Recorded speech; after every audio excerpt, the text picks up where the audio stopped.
Hi, it's Jane with Scraptasticyarns, and today, for any topic, we're going to talk about some things that you should have as far as getting your affairs in order. As you know, Thomas, when he passed away, I had finally, after a year, got him to do the will, which we finally got it finalized and everything.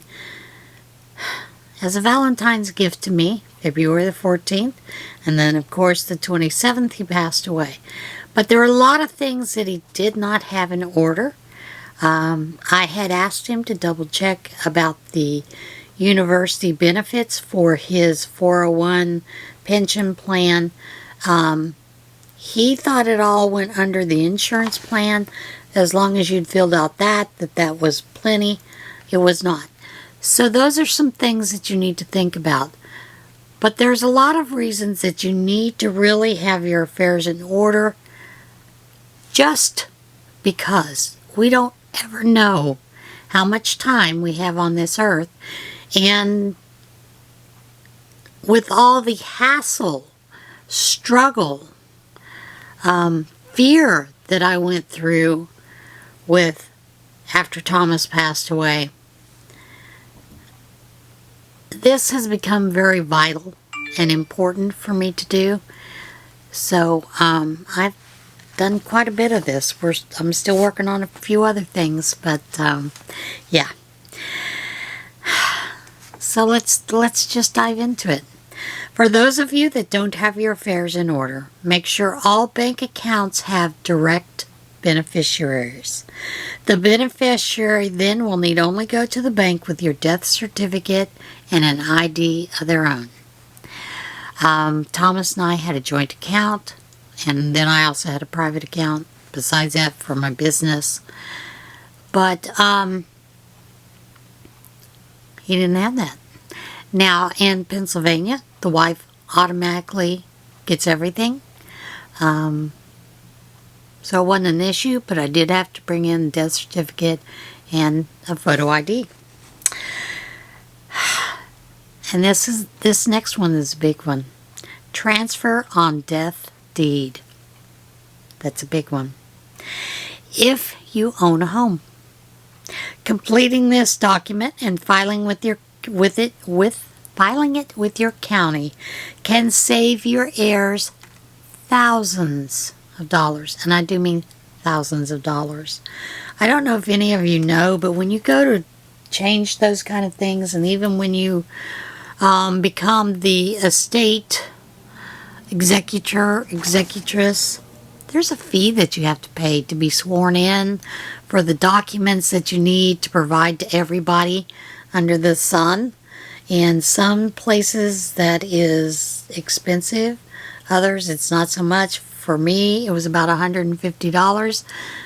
But when you don't have that money at the time, it's a lot of money. So do whatever you can before you need to have your heirs do it. This document allows you to transfer the ownership of your home to your designee. All they have to do is take their ID and your death certificate to the county building, and the deed is signed over. Doing this will avoid the home having to go through probate, and it will save thousands of dollars. So consider that a living will. If you do not know what a living will is, this is a document that tells exactly, it's in writing, and it tells exactly what you want done in the event you cannot speak for yourself when it comes to healthcare decisions, such as if you're in a vehicle accident and you have to be put on life support. Do you want to be maintained on life support for the rest of your life? Or do you want to not have that done? Now in accidents, normally they will go ahead and put you on life support. But if you have a living will, your family can bring that living will in, and then at that time, they can choose to turn everything off. Because I will tell you, Being on life support is touch and go.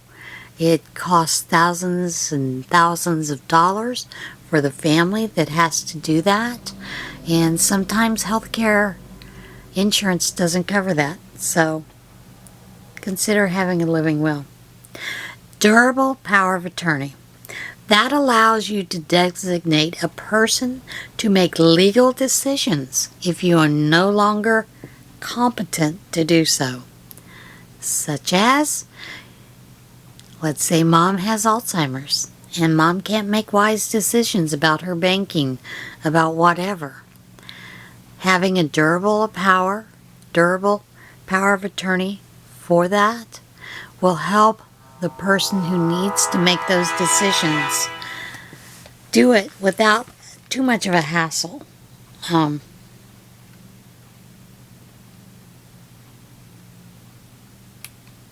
So yeah, consider that. Power of attorney for healthcare. This document allows you to designate someone to make healthcare decisions for you. I'm going to use the example of my mother-in-law. We were positive she had Alzheimer's. She couldn't make decisions for herself. So, she'd given her oldest son the power of attorney for the healthcare decisions so that he could make those decisions for her as far as her health care, and she didn't have to worry about it or get stressed out about it, because I don't know if you know this or not, but people with Alzheimer's get stressed out about some of the smallest things. And I'll give you an example. Yesterday morning I went to pick up my friend for church. I'm filming this on Monday. I went to pick up my friend for church, and there was a woman that was standing there waiting. She came out to the car, opened the car door like she was going to get in. I don't know this woman. And she looked in, she said, "Oh, you're not Kitty." I said, "No, I'm here to pick up Jerry." And she kind of backed away, and Jerry got in the car, and she explained that her friend had passed away a couple of weeks ago, and her friend always picked her up for church. And on the morning that her friend had passed, or maybe it was the morning after, her friend had passed away, she kept calling her, and she wouldn't answer. She didn't know what was going on. So she's still upset about her friend. She doesn't realize that she has died, even though they have told her, because she has short-term memory loss. So it's a new death every time they have to explain to her that your friend passed away. So, yeah, it's kind of sad. But that's one of the reasons you might need power of attorney for healthcare. Last will and testament. Does that even have to be said these days? Designates to whom personal belongings will go to. Make sure it is handwritten and signed, or printed, notarized, and signed to be valid. Now in Pennsylvania, I really didn't need a will, but we just felt it would be easier when it came time to dealing with the university, everything else, the lawyer that I'd talked to. So Victor. Thomas finally did give me that will, but like I said, it was right before he died. Funeral planning declaration. It allows one to say exactly one's wishes as far as the disposition of your body and the services. Do you want a funeral? Do you want to be cremated? If you're cremated, do you want to be buried in the ground? Do you want your ashes spread? What? Like I said, Thomas did not discuss that with me until the very end. He told me he wanted to be cremated, and I told him in his will, you need to tell me in the will, do you want to be cremated? Do you want your ashes spread? Do you want this? Do you want that? And then I find out from another friend of his that he had always talked about wanting his ashes spread under an oak tree. He never once said that to me. Never once. This friend was a very close friend, so I took it at face value that that's exactly what he wanted, although his family wanted him to be buried. So he is buried in his hometown, Mebane, North Carolina.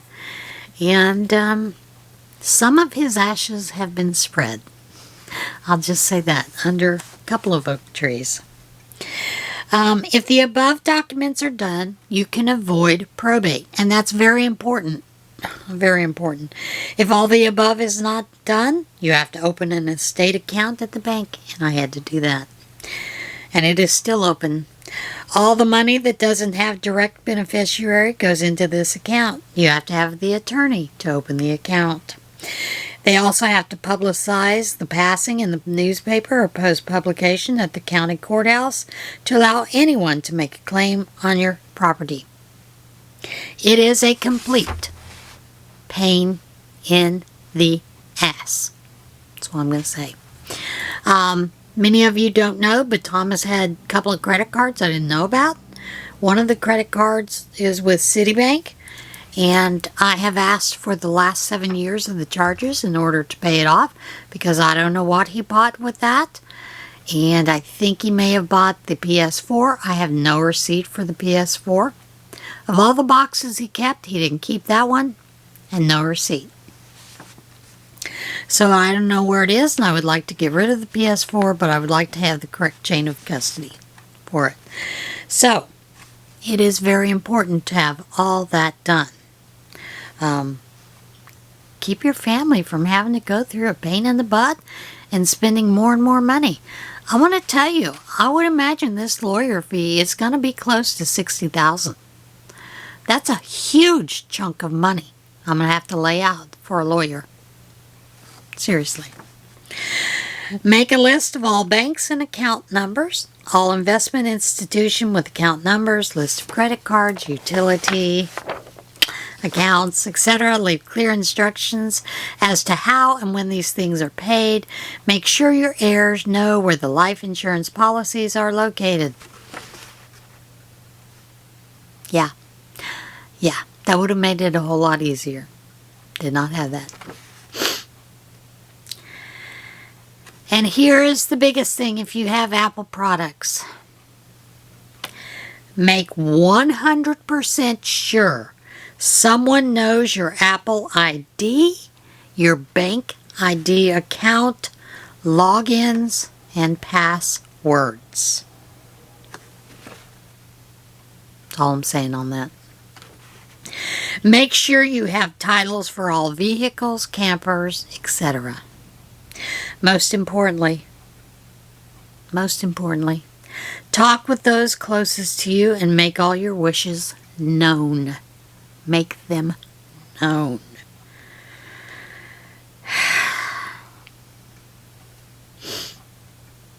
Because it's painful. Trust me, I've been through it. Talk to those whom you've designated, as well as those close to you whom you did not designate.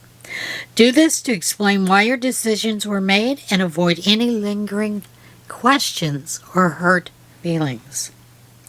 Start this important conversation with your loved ones, even though it's very difficult and most don't want to do it.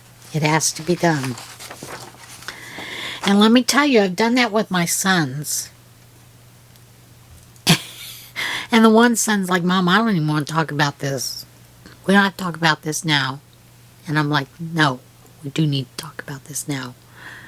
We need to make sure that you know where everything is, that you have all the information, period.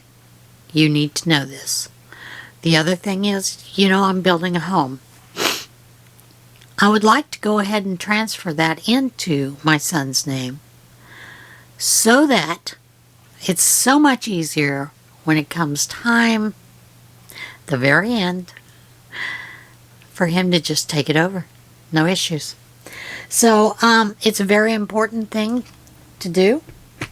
It's hard to do, but like I said, it should be done. All right, everybody, that's it for today.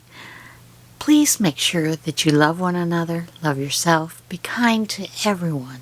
You never know whether that piece of kindness that you have extended to them will turn not only their day around, but their life around.